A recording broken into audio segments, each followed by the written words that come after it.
Hey there, folks. Welcome to the Superluminal. I am Alec, and my light balance is atrocious. I'm actually tomorrow talking with a network about podcasting with them on a much bigger level. But I wanted to get this out of the way. Most of the podcasts, I'm actually trying to get some partners here to come in and talk to me. But for now, we are independent. I've just moved into this new space and I'm really digging it, so I wanted to try some things out. Plus, I had just written an article up on the Superluminal, and I wanted to talk a little bit about exactly what I meant with a few of the points that I made in it, specifically in regards to consumer advocacy. That's what it was based upon. It was called 5 Important Consumer Advocates in the Games Industry.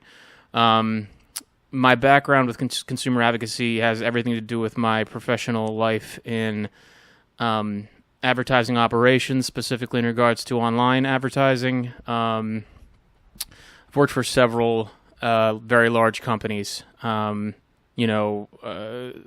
think about an ad platform, and I've probably worked with them to some degree.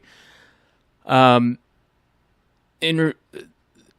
realized pretty early on that I wasn't going to be able to play with the big boys because the big boys are all about their market value and profit. Now, what this means is oftentimes they will do anything to raise a specific percentage of their market share. And that doesn't in regards to it, if they're creating, like, let's say, you've got something like YouTube, that is a monopoly in a lot of ways.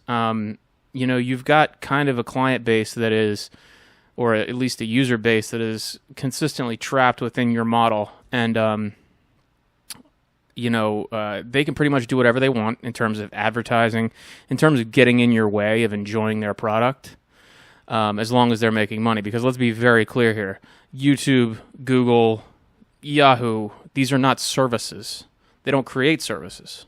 What they do is create ad platforms. So let me stop rambling here for a minute and just let's get down to it. Essentially, I've been working independently because of this. I would much rather be transparent and honest with clients and users, and smaller people in the industry, than go around them and try to create this. It's constantly like a conflicting relationship between the user and the industry itself, which, it's not doing anyone any good because eventually the users are going to fall off and the industry is going to fail. What we need to do is, to some degree, work together. Moving on, and getting into video games a little bit, this parallels it almost perfectly right now because you've got so many options when it comes to video games, and this is such a new industry in regards to, back when I was a kid. I mean, I'm 32 now. Back when I was a kid, you were relegated to your inventory at your toy store in terms of whatever cartridge you were going to go buy. Now we have things like Steam and Good Old Games, and you've got so many options, even in regards to, free games like over Flash. I mean, still, I just played something that was pretty, amazing.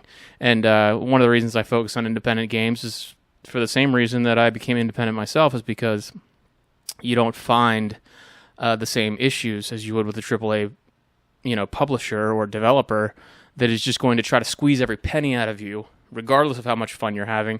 What they're really interested in is, first, let's make the client happy, and then we're going to make money based on that. We're going to gain their trust, and then help get there afterwards. I've got a bunch of friends who, are in their 30s, in their 40s at this point, and they're still buying games like they're 12 years old. They're still pre-ordering games, which makes no fucking sense, right? I mean, you have no idea if it's going to be any good. They typically don't really offer anything with them anymore. I mean, unless, if you want to pay an extra $60 for a game and end up spending over $100, you might get a statue or something. If that's really important to you and you're going to love the game based on other games prior to it, go for it. But we can't be so reactionary. We can't be so compulsive because they're not going to run out of inventory. They're not going to run out of discs anymore. They're not going to run out of downloads. These are all things that we create in our heads at this point, and they're feeding off of that. And a really good example of that would be No Man's Sky. I mean, they did that. They did everything perfectly so that you would go out and pre-order a game that you didn't need to, not knowing it was going to be a piece of shit. So we need some consumer advocacy. Consumer advocates in this industry. And I've decided to compile a list. Again, 5 important consumer advocates in the games industry on superluminal.com. I need some visitors, guys. Hit it up if you'd like to. Follow me on Twitter, AlecJace. Anyway, let's just, I've already kind of rambled on a little bit about my background with it, but I'm gonna set a few details. I've been online a few times, and people have been discussing what a consumer advocate is, and they're wrong 90% of the time. I mean, I've seen people say that they have to have law degrees. I don't know where the fuck they got that from, but that is patently false. I mean, if anything, getting into the law aspect of it can sometimes convolute your viewpoints a little bit. But let's talk a little bit about what makes a consumer advocate a consumer advocate. What makes them want to go to bat for you, the consumer. So let's get into that. I have 5 points here. I'm going to read them right off the website, actually. Number 1, a deep understanding of the flaws within their industry and the people holding back innovation, which can be sort of under the umbrella of what I call informed cynicism. I'm a cynic by nature, so any little tiny fault within an industry I'm going to find immediately. And instead of getting pissed off about it now, I want to figure out the solution behind it. Number 2, an understanding that that the industry must evolve to suit customers' fulfillment, satisfaction, and financial limitations while still maintaining a healthy market value. Now, this is pretty much the key point to all of this. You have to understand that, again, we as consumers, we need the best for ourselves. But if you love the industry enough and you want it to thrive, if you want if you want it to provide you quality, then you need to make sure that they're doing everything they can to make you happy, but at the same time, they're also making their money. I mean, they deserve to in the end if they're doing a quality job, right? Number 3, an ability to offer thoughtful, realistic, creative solutions that benefit all parties. And that would be where a consumer advocate might have some input in terms of, again, a solution that they could provide either the consumer or the industry itself, whether that be a developer or publisher, going ahead and saying, you could do it this way. You don't need to put all this shit behind a paywall when you're already selling a $60 game. What you could do is you can make the $60 game really fucking good and sell much more over the course of 2 years instead of just blowing your load and making as much as you can right up front, and then people realize your game's shit and they won't buy it anymore. Do the work up front. Number 4, an ability to educate consumers and inspire proactive consumer behavior. So empowering your consumer base as an advocate. And finally, a strong belief that their industry is salvageable with a potential for continued healthy growth, which is the optimism part, which is the part that, honestly, I struggle with. I do think, working for some of the larger corporations in the world in terms of online advertising, they're not going to get out of their funk anytime soon. So what we need to do is now empower the smaller guys to go ahead and, maybe right off the bat, they're not going to provide us with the best services possible because they just don't have the resources.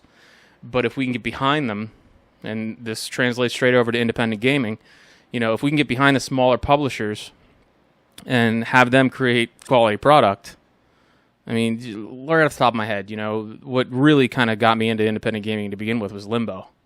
And now I've played, just recently, you've got games like, I think Journey actually was published by Sony, but Firewatch,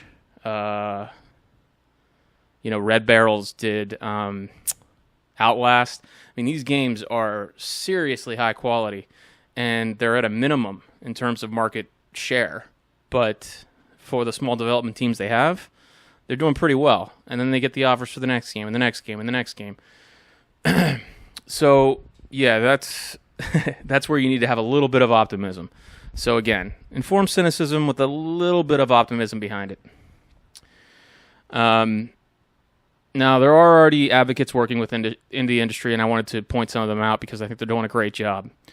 There was a few that I was going to get into a little bit, but because they share, they're on YouTube for other reasons as well.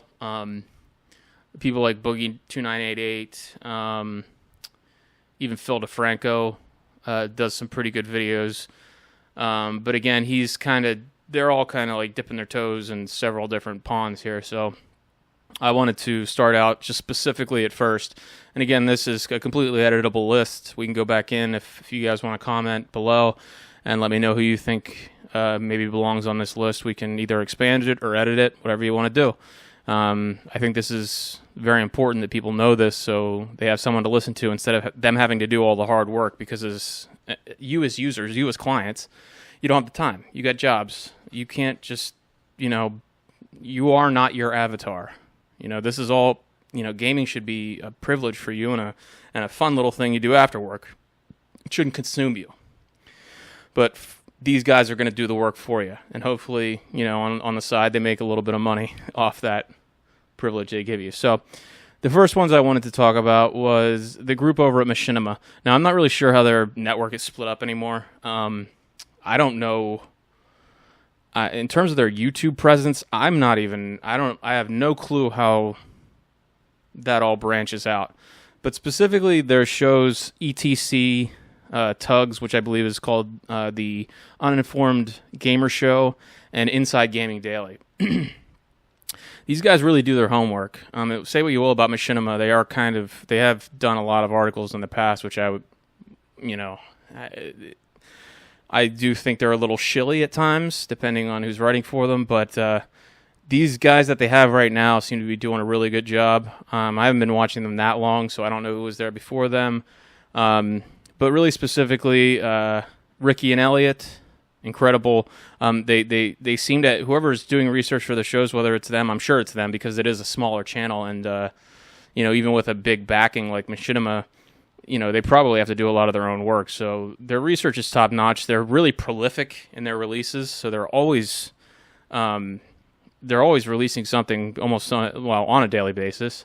Other ones behind that would be Chloe Dykstra, Brandon Winfrey. These two do, I believe, a daily game show as well.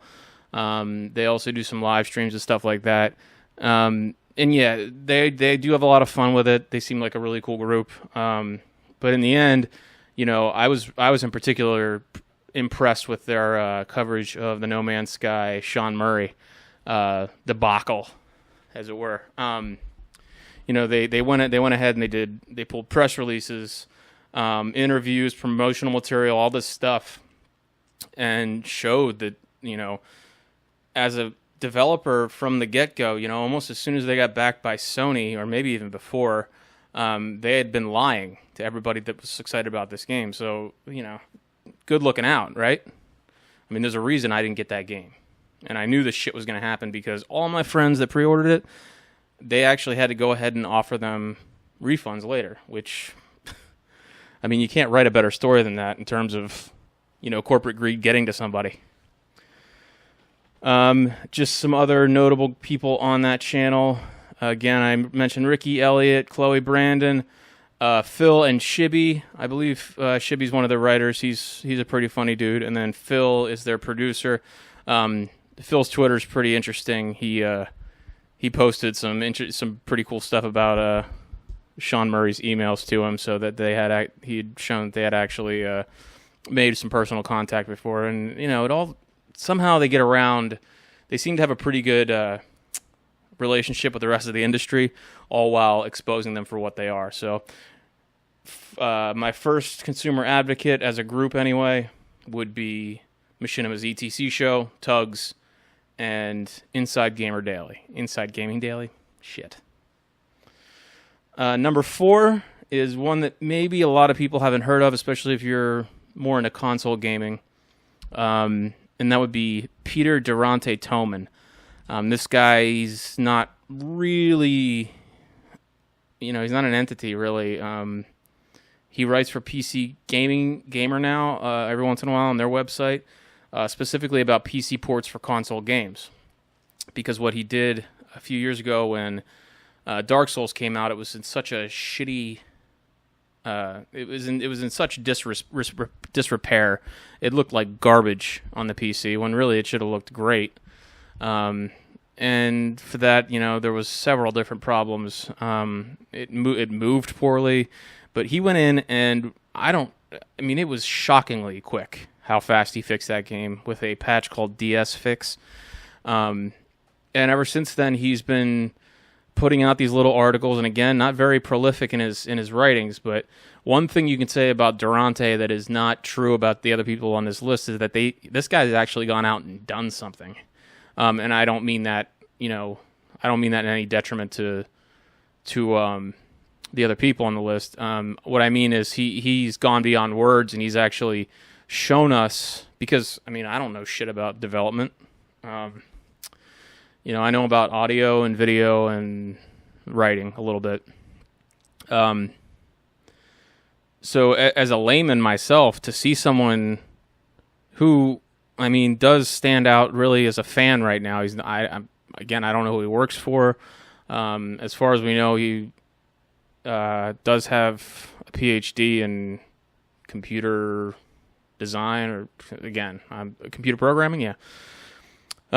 So yeah, he doesn't talk a lot. He's not a guy who you're going to see a lot of, probably, because he's still, again, as he functions as a fan. But he's gone out and done something, showing us that From Software really should have gotten their ass kicked like they did for the release of Dark Souls on PC, because it sucked.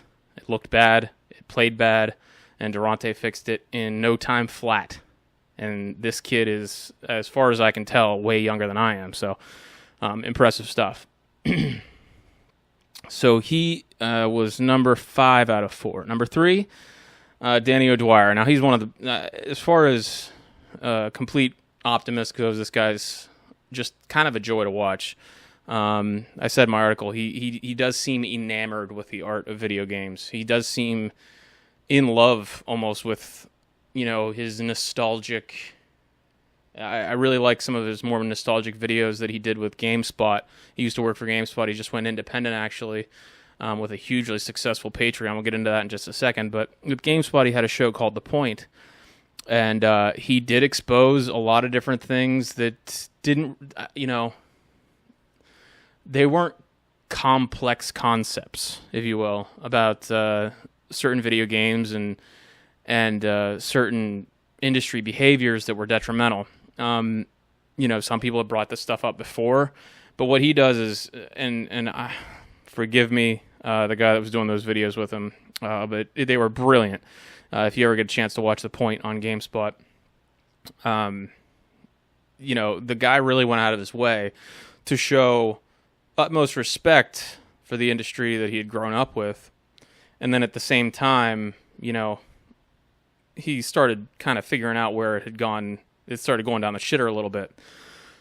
So his videos, I think, again, that nostalgia thing, for some of you younger people, maybe you're not going to get it, but nostalgia plays a big role in me getting back into video games, because I hadn't played for about 10 years. When I dove back in and found out about independent games, what they were doing with them.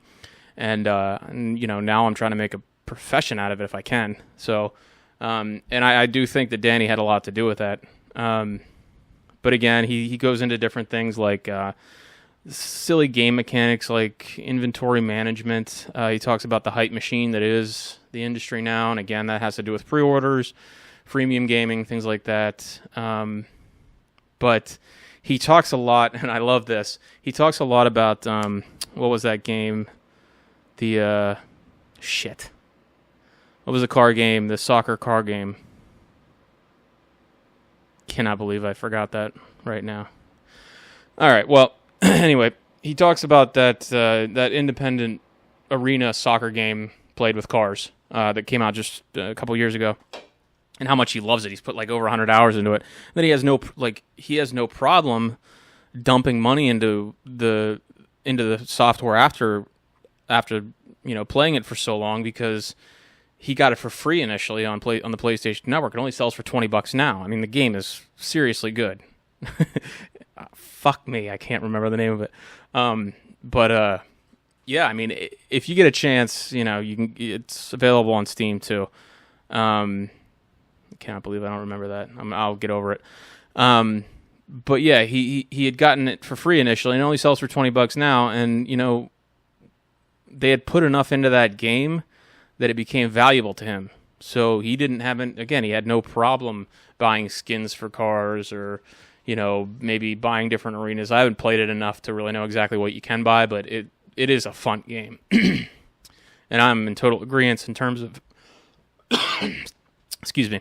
I'm in total agreeance in terms of you know, a free game can go a long way if they put their heart and soul into it. I mean, that's got to be a scary proposition for a developer to put a game out for free, not knowing if anyone's going to pick it up, and then, you know, hopefully down the line they're going to buy stuff for it so they can make their money back. But good on them for doing it. I mean, it's a perfect example of how the industry should work right now, and it's not. And that will bring me into number 2 of our 5, Jim Sterling. Now, Jim Sterling runs a Jimquisition. He's worked for Destructoid. He has worked for The Escapist. He's always done a little show called The Jimquisition, which is still available. And let's hop back real quick to Danny O'Dwyer. He has a Patreon called No Clip right now, in which he's going to do some video game documentaries. It's been one of the most successful Patreons, I believe, in the history of that support system. So go out there, find Danny. He actually gave me, I think I fucked up his Twitter on the site, but it's No Clip Video on Twitter. Danny's YouTube, just Danny O'Dwyer. Danny's Twitter, just Danny O'Dwyer. And then they all have links to his Patreon. You can go and support him. And I suggest you do, because I do think that he's a valuable asset. Okay, so anyway, sorry. Again, first podcast we're doing. This is late at night. I'm doing my best. So back to Jim. So chances are, if you're a YouTube gamer, if you watch Let's Plays at all, Jim doesn't do a ton of them, but you know, you're probably familiar with Jim Sterling. He's a very brash, you know, he has no problem. He doesn't mince words. But in consumer advocacy, this is a grassroots hero, as far as I'm concerned. Jim was another big reason. Actually, my top 3 were very big reasons that I got back into gaming the way I did, because these guys are the ones that showed me what independent gaming was doing. Which is create beautiful stories and really challenging stuff for a minimal price. But anyway, you might know Jim, and you might be not really enthused with all of his offerings thus far. He has rubbed some people the wrong way, but that's, I think, to be expected of any decent consumer advocate. That's just the way it goes. I shouldn't be putting that shit in my body. Anyway, he goes on rants all the time about the pre-order culture, free-to-play games, or fee-to-pay games, freemium games, and just how disgusting and kind of despicable this entire thing has become. It can be pretty impressive, because he gets deep conceptually into his videos. He looks at things from an angle that many people don't. And it can leave you sometimes feeling a little bit foolish for what you've paid for. Which I think does piss some people off. I think some people that watch his videos, they see themselves in the people that Jim is calling retarded, or whatever he wants to call them that. I don't think he uses that word. I think he's pretty PC as far as that's concerned. But you know, just whatever the words he uses, dick swills, or whatever his word of the day is, fucking idiots, basically. And I think that some people get, like, bent out of shape about that kind of thing. I don't mind being called an idiot if you can prove it to me, and I think Jim has proven me to be an idiot on a couple different times. So again, his website's called the Gymquisition. There are a couple things that he's been doing recently that I'm not terribly enthused about. In which he goes and he does kind of like Let's Plays of independent games on Steam, which, you know, it's fine to attack stuff that's got no art behind it, and that's all well and good. And to expose Steam for what it is in terms of its quality assurance, because it doesn't have any. I mean, Valve really, I don't know what happened to that company, because for a company that went out of their way to create nothing but quality, they sure let a lot of bullshit on that platform. But Jim has gone out of his way really to like play a lot of games I think he knew were gonna suck. I mean, obviously he knew were gonna suck. That were just kind of Unity asset flips and things like that, where people just kind of take the tools from Unity and their toolbox and repurpose them in different ways, or maybe not at all. They just throw Unity's offerings right on Steam and they sell them, which is pretty disgusting. But at the same time, I don't know that anyone's become rich off of this practice. So I don't know if these are the guys really to attack. I think he could be using his power a little bit more constructively in that sense. The Gymquisitions are still top notch. They're still incredible to watch. But yeah, I am a little, put off by some of those. And I say in the article, at best, he saves you from buying a 99-cent game on Steam that you're going to hate. But at worst, he gets himself into lawsuits with complete assholes. And he seems to enjoy it a little bit too much. I don't know what that's about. But I would say that Jim's word does carry some weight in the industry. And I think that to be the kind of consumer advocate that he is, you have to maybe sacrifice some of your income, because I'm sure a lot of developers or publishers have come out and offered him money to put his name on a product, and he's got several different standards that he sets himself to, and he will say no to those different things, or he'll let he'll let his viewers know if he's backed a game on Kickstarter or anything like that, and he won't review it, which is cool. I mean, that's, again, you might be toying a little bit with your own income at that point, but I think his Patreon's doing pretty well. Again, you can catch him on the Gymquisition.com, and also on YouTube. And I think it's just Jim Sterling on YouTube and on Twitter. But again, I mean, as far as I'm concerned, on this list anyway, he's the number 2 on my list. Number 1 on my list, without further ado, is John Bain, a.k.a. TotalBiscuit, a.k.a. The Cynical Brit. He runs the Co-Optional Podcast. John, you may have to kind of you might have to be very into PC games to kind of get with John a little bit, because, and I think he's right about this. I mean, the flat out truth of the matter is, if you don't want to be just a casual gamer that's going to buy the Call of Duties and shit like that, you're going to want to get a PC. So he really only messes with PC games. I don't remember the last time he's even talked about a console game, to be honest with you. But that is what it is. Again, he has, like Sterling, he's got these really strict parameters and standards he sets for himself, where he won't back certain things unless he has already, given his blessing on a game. And I would say, in particular, this guy's the most power of any independent individual in gaming, in terms of someone who's not associated with a larger corporation anyway, in offering their blessing to a product, because people will buy games based on this guy's word. I mean, I would, to be honest with you. He went out of his. He's maybe a little bit heady for a lot of people. He does get into performance and stuff like that. So he did a first day performance report on Far Cry Primal when it came out for PC, and he had pretty much convinced me at that point not to buy the game, as in the state it was. So and I still haven't bought it. So maybe, he's probably saved me $30 at this point.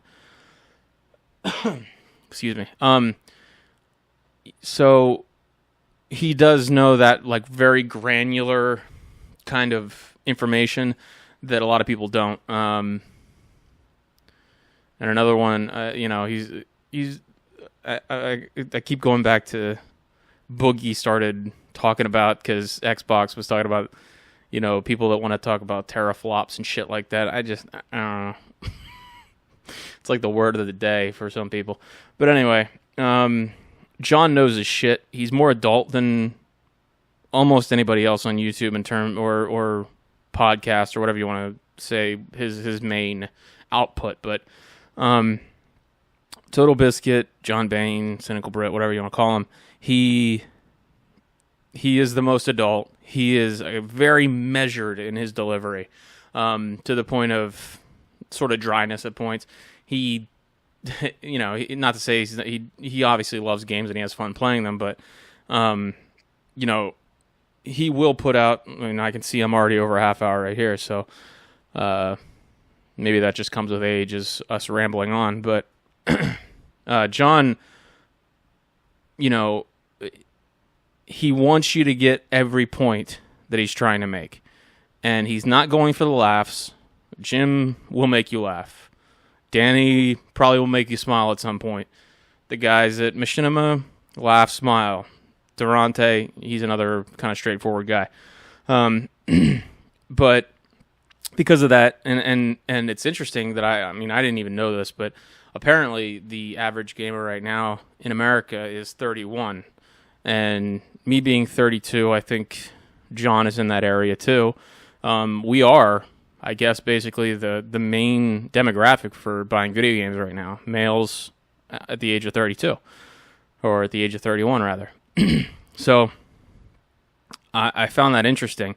So he doesn't get so much into the sentimentality. He doesn't get so much into the laughter, but he's going to give you information you need to know. So if we're talking about, and I do believe this, information is power in the consumer advocacy game, you want to be very technical, and at the same time be able to talk in a way that people can perceive you. Not get too over anyone's head, and your output will speak for itself, because people are going to listen to you, and people have listened to John, and that's why he, in my opinion, right now, is a single entity, is the most powerful consumer advocate on this list. And that's how I end my little spiel over at the Superluminal.com. So, guys, this is a news site. Obviously, I don't know everything there is to know about this industry yet. I am going into this full-fledged, hoping that I can catch up as quickly as I can. I have all the resources to do it. I was kind of in a rush to get this done, because I just put out the article, and I wanted to have a companion to it, at least, to explain myself a little bit further. So if you could, it would really mean a lot to me if you went out and you supported the Superluminal.com. If you subscribe to this channel, like this video maybe, you can dislike it. I've probably overstayed my welcome at this point anyway. But I do appreciate you, for those of you who have stuck with me, probably not many of you, but I do appreciate it. Again, I think as consumers, as fans, as advocates, we all need to work together in terms of, we're not trying to fight the industries that we're working with. Again, well, obviously, we are trying to work within a suitable, reasonable expectation for them to make money and for us to be happy with their products, because they're not in control and we're not entirely in control. And that's the one thing we've got to learn as consumers is, if we get our way all the time, our industry fails. If they get their way all the time, we get sick of the industry and it fails. So again, this is a balancing act, and I'm very passionate about this consumer advocacy thing. We're going to get into, hopefully down the road, if we get into podcasts about advertising and things like that, I can talk to you about it on a little bit more granular level if you guys are looking to do advertising on your YouTube sites or your websites or anything like that, I could talk to you a little bit about that. But, we need to offer a helping hand to everybody in this situation, because I don't think that anyone is really, truly malevolent. But we need to keep everyone in check. So I think these 5 do it. If you disagree with me, please comment below. Let me know who you think belongs on this list. We can add them. Again, edit. We can take some away. If you can prove to me that they're not a consumer advocate, let's do that.